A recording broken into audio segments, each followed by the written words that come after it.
my name is James Cho. I'm running for Fullerton School District Trustee Area 2.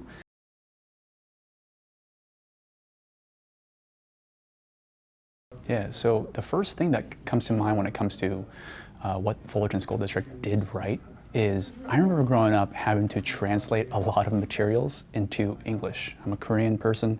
My family are Korean immigrants and weren't the best English speakers in the world. So we used to get things in the mail where it would announce certain policy changes, certain schedules, and my mom would be like, hey, what does this say? And I wasn't really great at the bilingual thing either. And so it was really encouraging to see the school district now translate materials into both Spanish and Korean. I do, however, think that more work can be done to do specific outreach to non-English speaking communities. And when I recently met with a group of Korean parents that had a great idea, an idea like, hey, if you're a new parent, I don't know what I don't know. It'd be nice if we had something like a boot camp for new parents, especially new parents that weren't English speakers prior to the academic year starting, so we know what's up. And I had approached the district with this idea, not my own, right? Just trying to make the connection. And the reaction I got was pretty dismissive. It almost felt like, hey, we're already translating materials, we got a couple work groups, we checked that box. And so I think there's a lot more work that can be done when it comes to specific outreach to certain communities.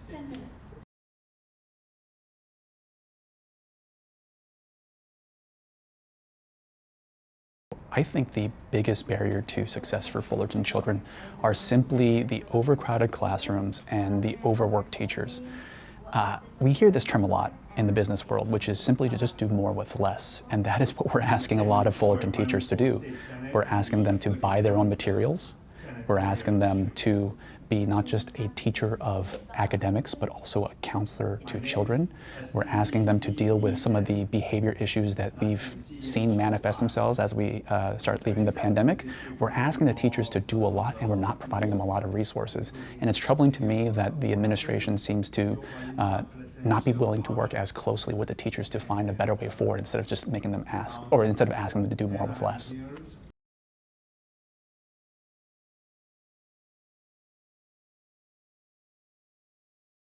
I'm going to attack that question a slightly different way, which is that California schools are funded by average daily attendance. In other words, how many kids do you got showing up to school every day on average? The biggest issue facing our district right now, don't fall for anything else, the biggest issue facing our school district right now is the fact that attendance has been dropping steadily due to factors beyond the district's control. Our generations are having fewer kids. It's just becoming more expensive to live in Fullerton. And so there are things that are outside the district's control that is going to impact the school budget. And we have to be mindful of that now. And so we don't have to wait for the California economy to crater before we start thinking about ways we can be more lean. And I think one of the things that we can do is to look at the programs that aren't focused on the core basics of instruction, and also things that we can do to help families send their kids to school. What I mean by that is the Performance Academy. The Performance Academy is a program where we've given away some of our public school land to a private company so they can charge families upwards of $1,000 a month to help them with their athletics. And while I think that's a great opportunity for a lot of families, what about the families that can't afford $1,000 a month?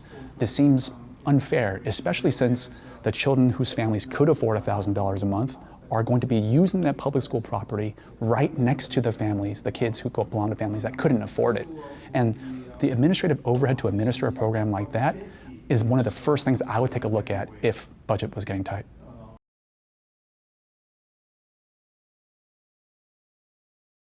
I'm going to say class sizes, because with smaller class sizes, teachers would be able to manage certain problematic behavior more effectively. Perhaps those children would not be acting out in certain ways because they were getting more attention from the teachers, and just generally academic performance would improve. So smaller class sizes would be my absolute #1 priority. That, however, costs money. So to honor the spirit of your question, I think one thing that would be free is to implement something like a more robust conflict of interest. Something that I'm learning when I'm running this campaign is the need for the Fullerton School District to be more transparent about what the board does in its official capacity on the board and what it does in its personal capacity, let's say campaigning.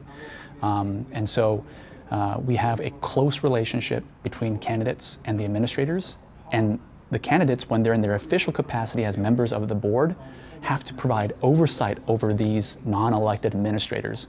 And that close relationship is problematic, and I'm learning about more details, and I think one of the first things that we can do when I get into office is to take a look to update our conflict of interest and our code of conduct.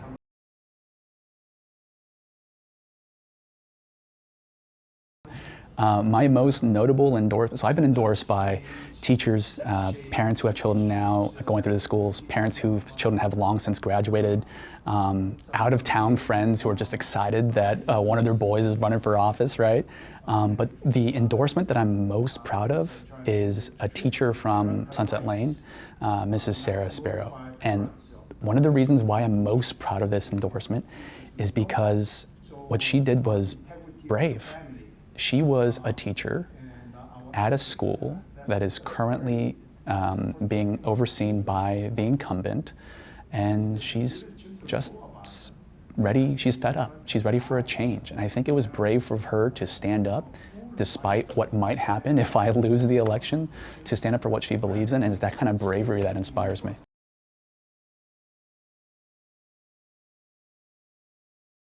So when I was at the candidate forum outside, this one young man asked me, what does a school board member do, right? And I was like, look, man, like, there are certain legal powers, like you can hire and fire administrator. But the one power that every elected official has is not something that's official, that's bestowed upon them by law.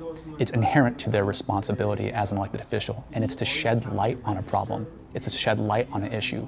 You can literally grab the mic and go, for the next 30 seconds, you're going to pay attention to me talking about this one issue.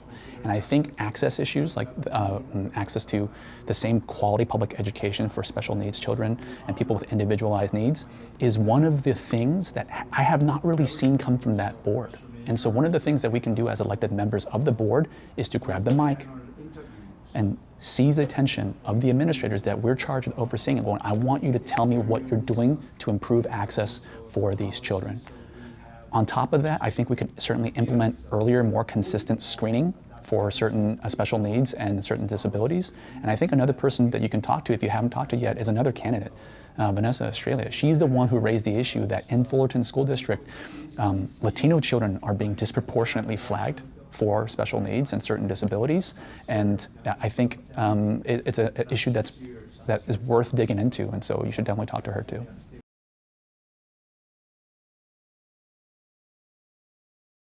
I want children in Fullerton schools not have to worry about the outside world. When they're in school, the only thing that they should be concerned about is having fun, learning, and developing as future leaders of our nation. So one of the things that I've done in my like work side, when I'm not a candidate, what I do for my day job is I work for a social services agency. And this year, as of January 1st, families that are undocumented are entitled to Medi-Cal or low or no-cost health insurance, regardless of documentation status. And my job is to make that more public, to help families that are concerned about the consequences of applying for public benefits and going, listen, we're not gonna pass on your documentation status to the authorities. All we're here to do is to help you get health insurance. We're not involved with the immigration authorities. That's what I do in my day job. That's the kind of attitude that I would bring on the board, is I'm not here to mess with the immigration status. I'm just here to help you learn. And so that kind of education first, kids first approach is what I would bring on the school board.